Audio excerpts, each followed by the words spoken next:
Bem-vindos ao Pod Enes, um podcast infantil que mistura tecnologia e inovações no mundo da elétrica. Eu sou a Emily. Eu sou a Gabriele. E hoje a gente vai debater um tema que está chamando muita atenção no mundo das energias: a descentralização energética e as suas consequências para a população. Antes de a gente começar a entrar a fundo nesse tema, eu queria saber, você telespectador, sabe o que é a descentralização energética? Antes de falarmos sobre a descentralização, a gente precisa entender sobre a nossa matriz energética. Pois é, o Brasil ele possui um território muito vasto. Isso nos dá para a gente o benefício de ter à nossa disposição diversas fontes de energia. Então a gente tem eólica, solar, hidrelétricas e por aí vai. Sim, de acordo com dados apurados pelo GOV, cerca de 88% da nossa matriz energética elétrica brasileira é de fontes de energias renováveis. Pois é. Mas como que isso se traduz na descentralização energética? Gabi, para o nosso telespectador, o que é a descentralização energética? Nada mais é do que a dispersão e a diversificação de fontes energéticas elétricas no nosso território. Então, como a gente tem um território muito grande e muitas fontes, a gente está caminhando cada vez mais para um futuro mais descentralizado, que traz muitos impactos e consequências. Para falar desse tema tão importante, a gente trouxe uma convidada mais do que especial. A gente está aqui hoje, gente, com a Laísa Dimas, estudante de energias renováveis aqui no Senai Tijuca, grande amante dos animais. É técnica de administração e logística, moradora de Duque de Caxias. Gente, é um prazer ter recebido o convite e poder falar um pouco sobre esse assunto tão importante. Pois é, a gente agradece seu tempo e sua disponibilidade para ajudar aqui o nosso público a entender muito mais sobre esse assunto, que é de extrema importância para você que está pensando em inserir talvez uma energia diferente aí na sua casa. Sim, é um assunto que está muito em alta agora, principalmente porque cada vez mais é importante a discussão sobre ele. Bom, a gente já abordou aqui o que é a descentralização, mas a gente não falou muito sobre os principais impactos, assim, imediatamente, que a gente tem como impacto para o consumidor e para a população. A gente entende que a descentralização é quase um fenômeno natural, né? A gente vem diretamente com a globalização, que diminui naturalmente as distâncias do mundo, e não seria diferente com o mundo da energia, com o mundo das redes. A gente tem também um processo de autonomia da população, de cada um querer gerar a sua energia, ter esse controle sobre a sua energia. E a gente tem também empresas diretamente, né, Gabi, investindo nesse processo de usinas, fábricas solares e tudo mais que está acontecendo aí no país. Quais são os impactos iniciais desse processo de descentralização, Laís? Primeiramente, vale destacar que esse processo vem acontecendo também pelo fato do avanço tecnológico, que faz com que ele fique cada vez mais acessível às pessoas, né? E a descentralização, de forma imediata, ela faz com que aconteçam esses aspectos positivos e negativos.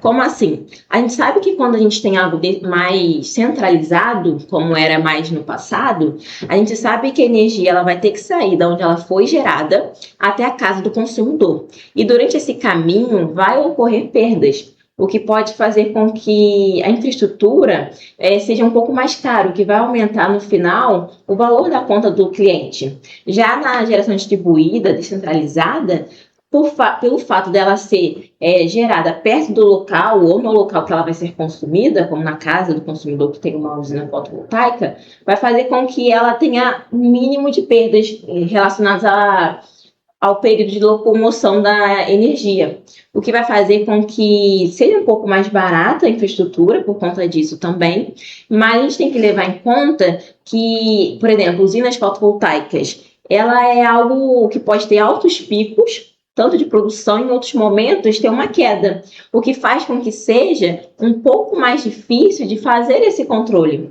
Tanto que a ONS, né, o Operador Nacional do Sistema Elétrico Brasileiro, ela sofre um grande desafio de como fazer esse controle, que fica muito mais difícil, com as GDs, né, com descentralização. Porque faz com que ela não consiga controlar o que está fazendo, já que o sol, a temperatura, o vento, o local, tudo isso vai impactar enquanto está produzindo.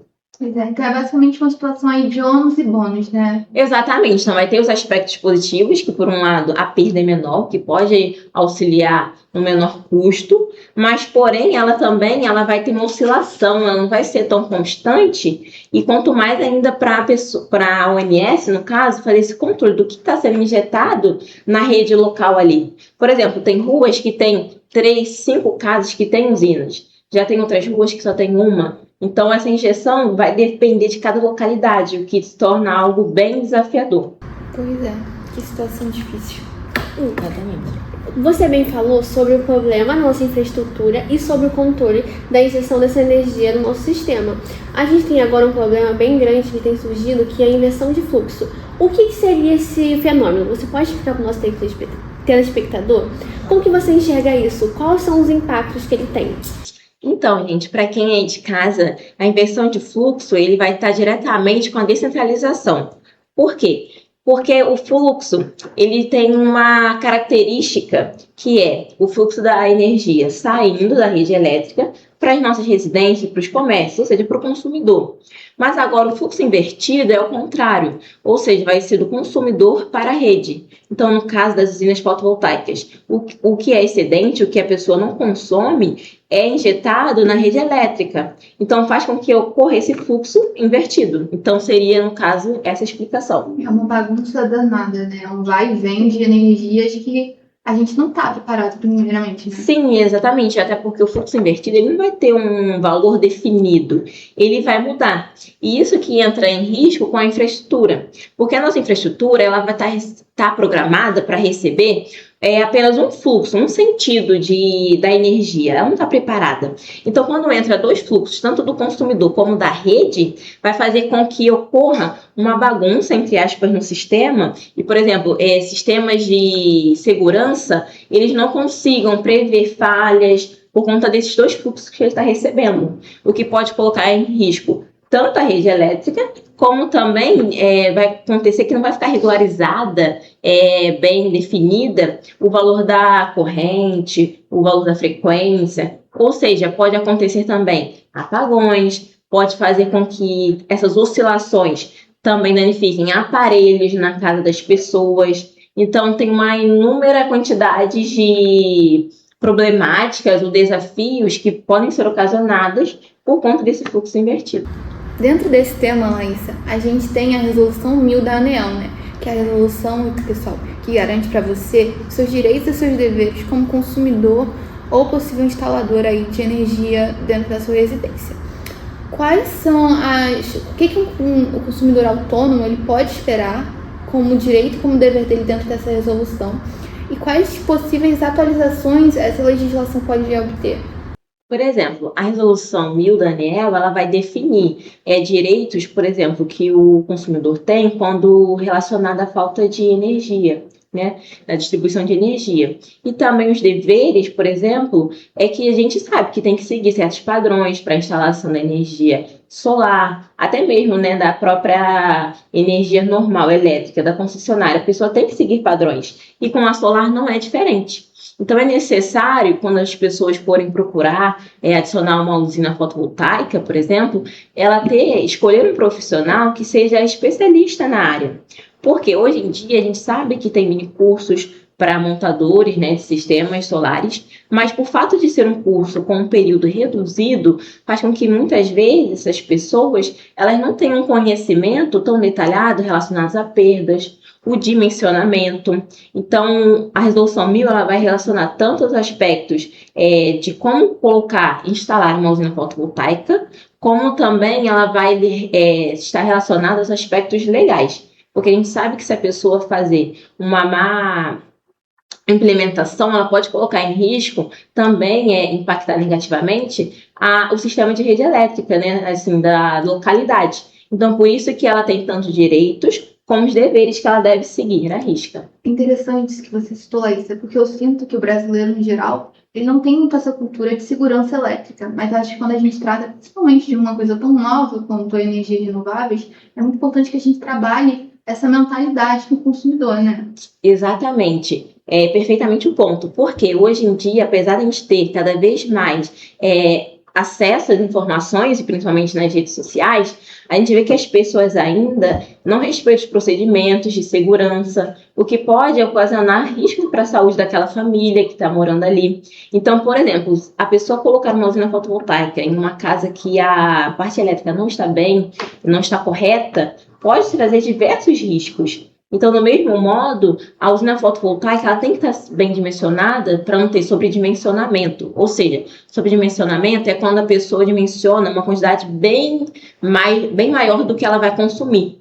Então, acaba que ela fica injetando muita energia na rede, o que vai trazer um fluxo inverso.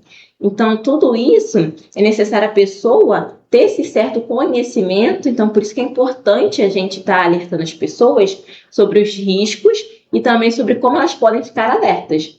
E a gente sabe que também no Brasil, né, está crescendo cada vez mais a quantidade de usinas fotovoltaicas.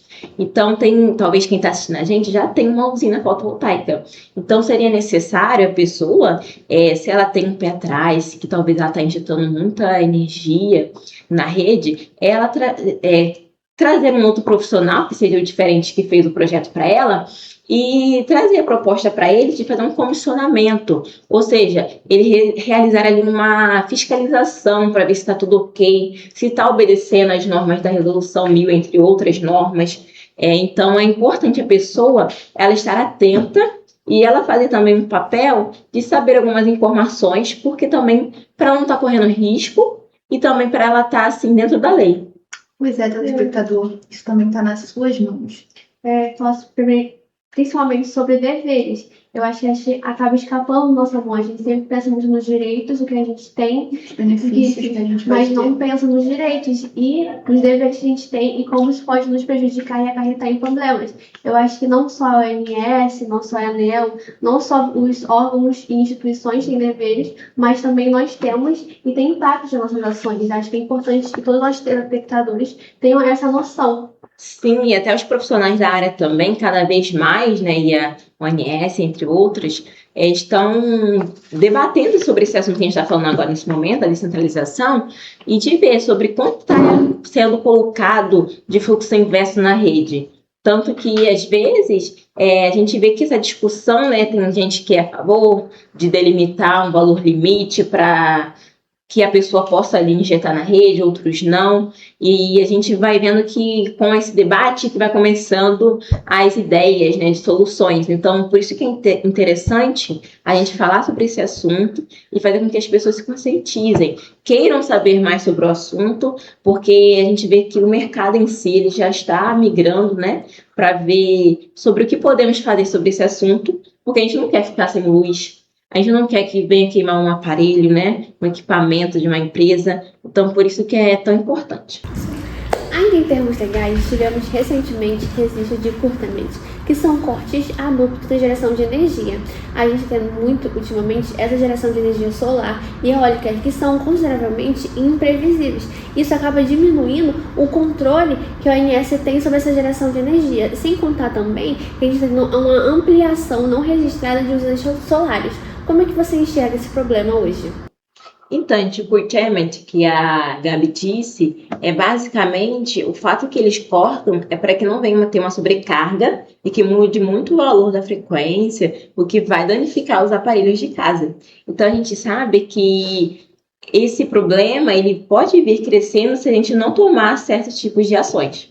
Sim, o curtailment ele também gera apagões, porque como a gente tem esse corte abrupto da geração de energia, às vezes a gente pode não conseguir que a energia chegue rápido o suficiente na casa das pessoas, dependendo. Então a gente tem que fazer esse corte e em muitos lugares está tendo apagões. Como é que você pode enxergar ou propor soluções para esses problemas? A gente sabe que o sistema brasileiro, ele já é, como ela fala, rico, e ele é muito bem integralizado, né? Então, como um todo, o que é incrível para o nosso país. Mas a gente sabe que também modernização e um maior controle, por exemplo, do que está sendo injetado pelas essas mini usinas, né, solares, seria muito bom, principalmente para a ONS, órgãos grandes, fazer esse monitoramento em tempo real. Sei que seria um desafio pelo fato de ser muito grande o número de mini usinas solares, mas seria algo necessário para que não fosse necessário para esse corte, isso fosse o último dos últimos casos.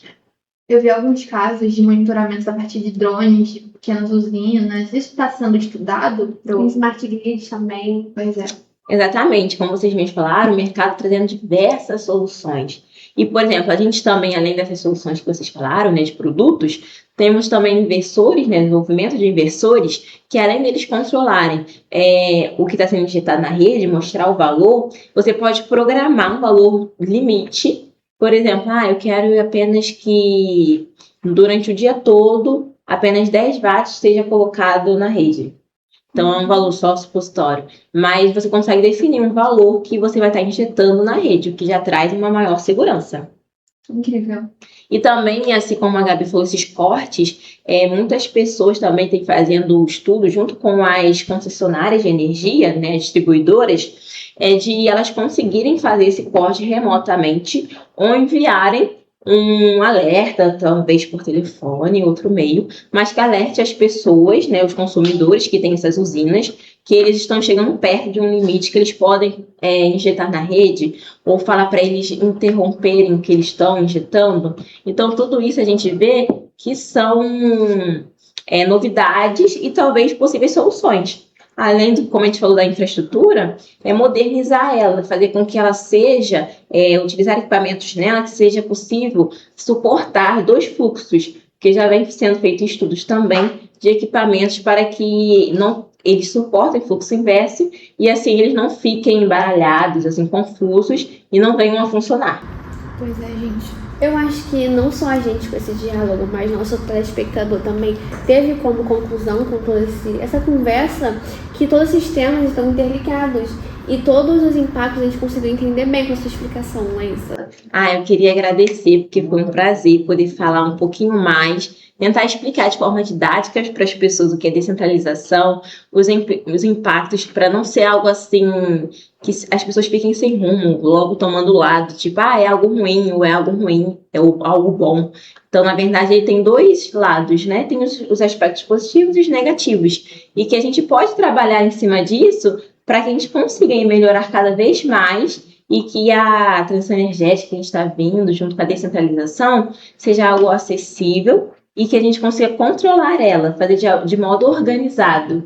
Porque a organização vai ajudar com que as pessoas consigam cada vez mais estarem perto dessas tecnologias, dessas fontes renováveis, e sem prejudicar o sistema elétrico brasileiro, que já é algo bem dimensionado, algo incrível, que pode melhorar ainda mais para atender melhor as pessoas. Pois é, acho que como você falou, acho que é também o que acontece com todo avanço tecnológico, né? Uma certa faca de 2 gumes ali, que a gente tem que estar sempre buscando, e que bom que a gente está buscando, né, gente? Soluções para essas eventuais perdas que a gente pode ter, eventuais dificuldades que a gente está enfrentando, né? E como a gente falou agora, tem soluções mais robustas, como por exemplo a gente falou, né, da infraestrutura, uma modernização do sistema para maior controle remoto, como também, por exemplo, colocar tarifas para incentivar as pessoas a utilizarem mais energia elétrica no período que as GDs têm um maior pico de produção, que é algo mais simples, entre aspas, né? Relacionado em comparação, né, com a infraestrutura. Então, mostra que tem várias opções no mercado bem amplo para as pessoas estudarem e que só basta a gente começar a estudar um pouquinho mais de tecnologias, que com certeza a gente vai melhorar ainda mais. Com certeza, não é só, acho que o Brasil, mas acho que o mundo de forma geral está caminhando para cada vez mais a gente buscar soluções para o mundo elétrico. Todos nós temos esses problemas, o mundo de forma geral gira em torno da eletricidade.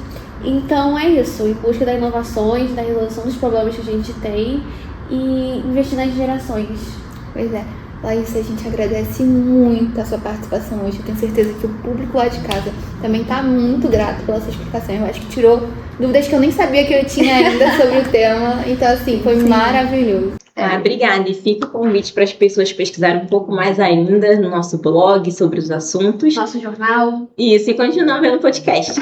É isso, gente. Obrigada por assistirem até aqui. A gente vê vocês no próximo episódio do Pod Energy. Beijinhos!